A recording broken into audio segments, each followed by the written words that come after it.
Don't act all high and mighty over chicken feed. Even if my mother-in-law doesn't pay the mortgage, we've got plenty of money. Yeah, well, if you're so proud of that, then stop paying it. But if you do, you'll have to leave. I have no intention of supporting a freeloader. Calling me a freeloader to my own face? I've had enough of this. Be my guest, I responded with a big smile. A month after leaving my eldest son's home, I was working in my room when I got a call from Josh. What's going on here? My name is Emma. I'm 78 years old. I lost my dear husband 10 years ago, and I've been living with my eldest son and his wife. They don't have children. Maybe because of that, they tend to buy whatever they want, without checking the price.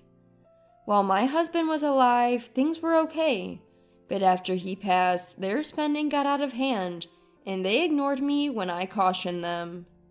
One day, they decided to renovate the house. The house is old, and I thought it might be good to fix the plumbing, so I didn't oppose it. But then they kept adding more and more changes, and before I knew it, they planned a full-scale renovation. They wanted separate bathrooms, kitchens, essentially making it a duplex. I didn't think all that was necessary. Since we moved in, I've never seen Ava cook in the kitchen, and I do all the cleaning, every room, toilet, and bathroom. Even with 2 kitchens, I'd still be the one making meals, and I can't imagine them cleaning the bathrooms or toilets themselves. I shared my thoughts, but Ava insisted they'd handle household chores if we separated. I wondered why go through all this trouble and expense, but once they get an idea, they don't listen. Since I also plan to live here for a long time, I didn't want to hear any regrets about what we should have or could have done, so I agreed to make it a duplex. Now I won't have to listen to mother-in-law nitpicking. Living with parents is really bothersome. This will be less stressful. Even though I was nearby, they happily had that conversation between themselves. Finally, our 2-family home was complete. It felt spacious, especially because it was just me and my 3 children, and my eldest son and his wife who have no kids. Ava, my daughter-in-law, had claimed she'd handle housework and cooking.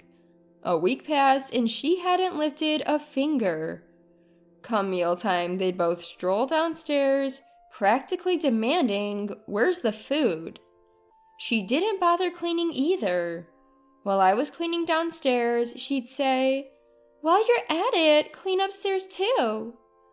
During this time, Ava would be online shopping, and I could only assume more deliveries were on the way. Then Josh, my eldest son, chimed in. Mom, I'll cover the living expenses. You handle the mortgage.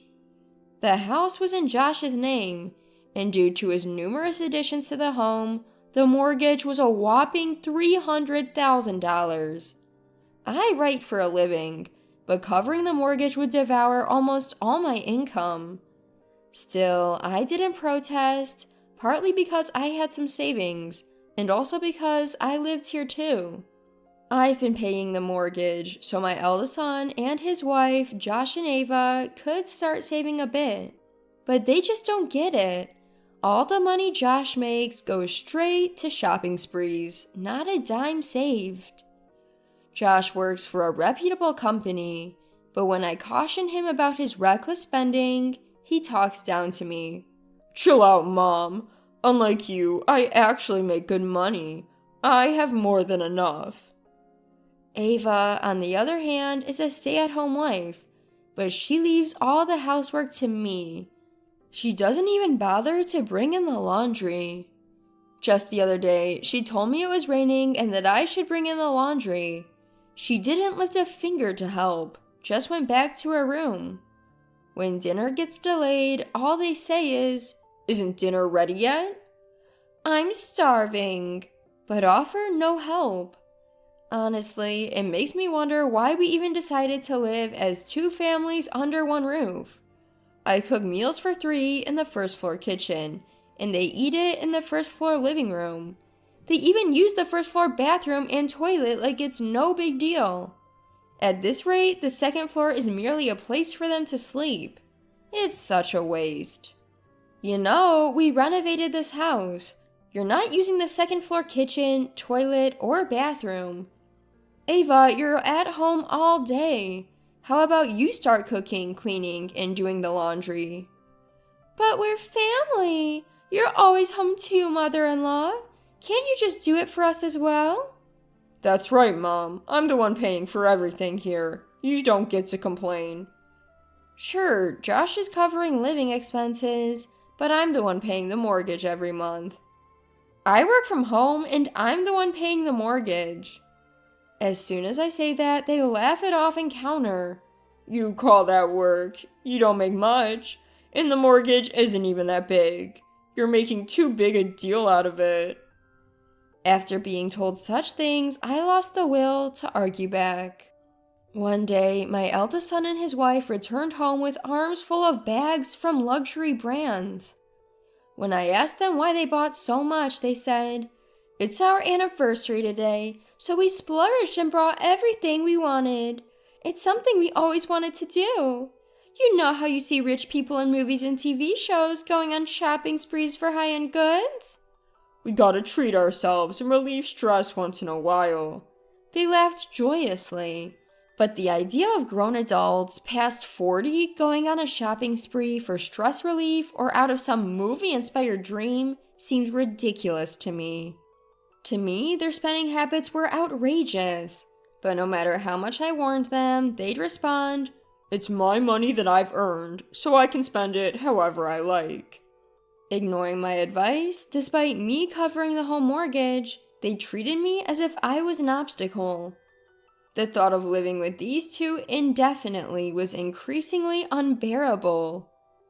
Previously, my second son and his wife offered to live with me, but they have 2 kids in junior high school who will soon be facing exams.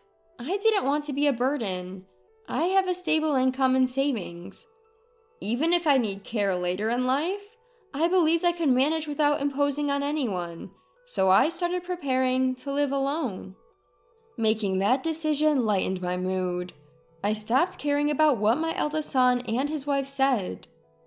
One day, as I was considering going out to buy appliances for my new home, I heard a crash in the kitchen. I rushed over to find Ava standing there, shards of a broken teacup shattered at her feet.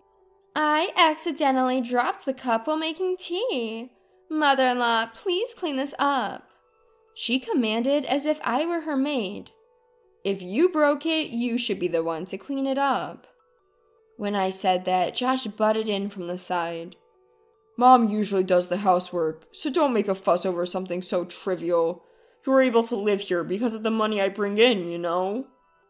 Ava nodded in agreement, but that should be my line. I pay the mortgage and do all the household chores, allowing them to shop recklessly. Didn't I tell you before, I'm the one paying the mortgage? Oh, please, don't brag about that chicken feed. Josh works at a prestigious company. Even if you stopped paying, we have plenty of money. Ava sneered. "Yeah, if you're so great, try stopping the payments. But if you do, you'll have to move out. I have no intention of supporting someone useless," Josh added. Useless, he says? To his own mother? That was the last straw. I can't take it anymore. "Sure thing," I said with a wide smile. The feeling of floating on a cloud came over me when they finally asked me to move out. Time to take action. I stopped paying the mortgage as they asked, packed up my belongings within a week, and moved into an apartment I had rented. As I was leaving, Josh said, "Look, I'll forgive you if Mom apologizes." "Why should I have to apologize?" "No thanks, I'd rather not. Knowing I don't have to see your faces anymore makes me quite happy." Huh? Don't come crawling back. Believe me, that day will never come. Take care, both of you. I left the house with a sense of freedom. Later, I called my second son and his wife to tell them that I had moved. They were concerned, but their kids offered that I could live with them. I thanked them, but I already had a new place, and to be honest, I was looking forward to living alone. Writing from home, living just for myself, it was something to look forward to. 1 month after moving out from my eldest son's house, the stress had disappeared and I was thoroughly enjoying my solo life. Then, one day while I was working in my apartment, I got a call from Josh. Hey, what's going on? What do you mean? $2,500 was withdrawn for the mortgage. And your point is? What? There's no way the monthly mortgage shot up just because of a renovation. Josh clearly underestimated the cost of a home loan. I was stunned. How could he not know this, with his good education and a job at a reputable company? Any renovation as extensive as the one they'd done couldn't be cheap. He never looked at prices and obviously thought my income was lower than it was. Probably assumed it was a manageable amount. Given the massive charges they wanted despite my objections, it's no surprise the total cost went up. So I told Josh the cost of the renovation and he said, What? That much? How are you paying for it? There's no way you could afford that. Did you use Dad's insurance money or something? You really think my income is that low? What? It's a side hustle, right?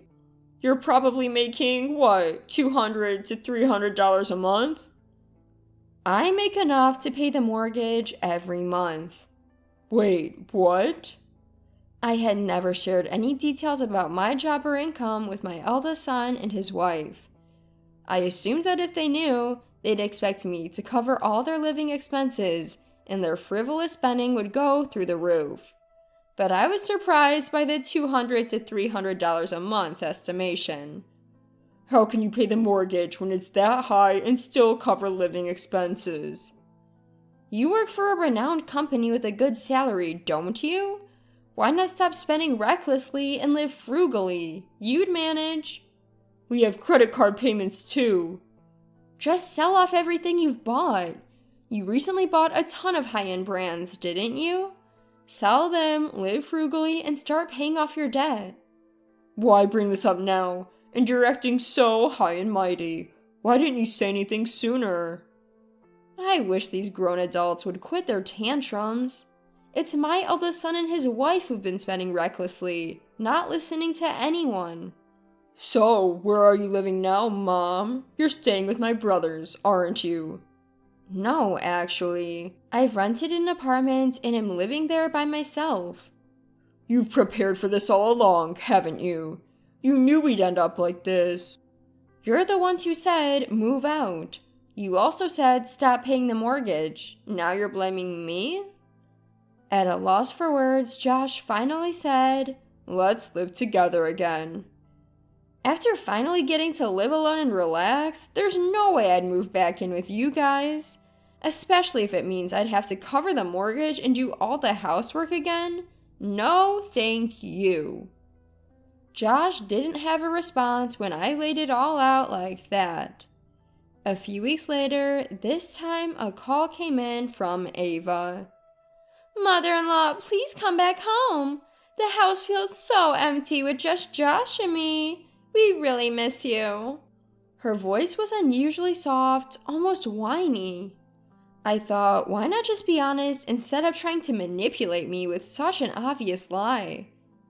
Did Josh tell you about my job situation and how I'm not responsible for the house loan anymore? I have no plans to come back. You two should figure out how to cut costs.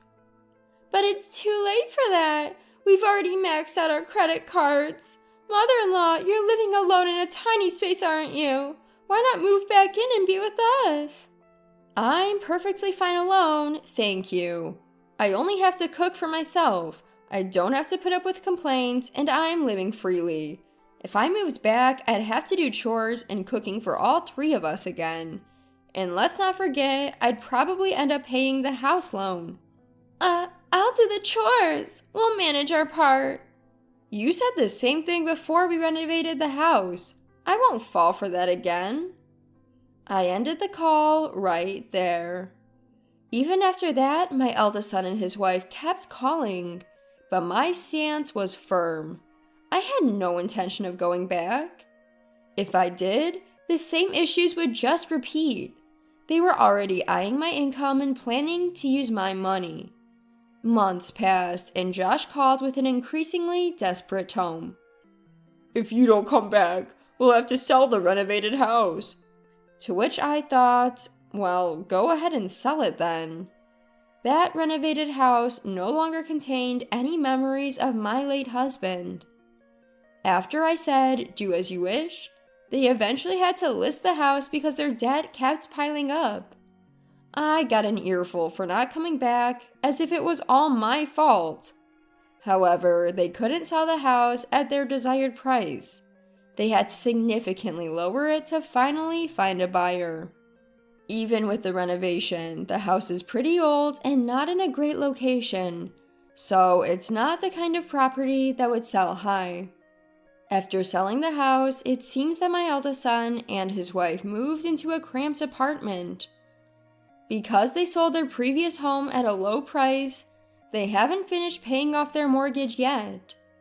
On top of that, they have credit card payments. Altogether, they have quite a bit of debt.